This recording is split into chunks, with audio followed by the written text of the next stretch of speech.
വിശുദ്ധ മത്തായി എഴുതിയ സുവിശേഷം അദ്ധ്യായം 7 21 മുതൽ 27 വരെയുള്ള വാക്യങ്ങൾ. യഥാർത്ഥ ശിഷ്യൻ.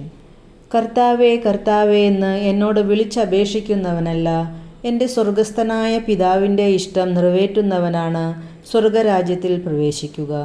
അന്ന് പലരും എന്നോട് ചോദിക്കും, കർത്താവേ, കർത്താവേ, ഞങ്ങൾ നിൻ്റെ നാമത്തിൽ പ്രവചിക്കുകയും നിന്റെ നാമത്തിൽ പിശാചുക്കളെ പുറത്താക്കുകയും നിന്റെ നാമത്തിൽ നിരവധി അത്ഭുതങ്ങൾ പ്രവർത്തിക്കുകയും ചെയ്തില്ലേ?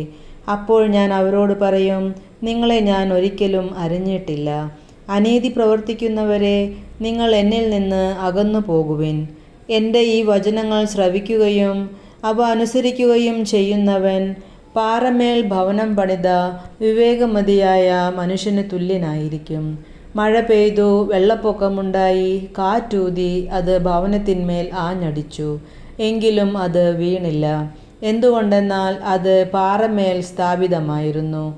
എൻ്റെ ഈ വചനങ്ങൾ കേൾക്കുകയും എന്നാൽ അത് അനുസരിക്കാതിരിക്കുകയും ചെയ്യുന്നവൻ മണൽപ്പുറത്ത് ഭവനം പണിത ഭോഷന് തുല്യനായിരിക്കും.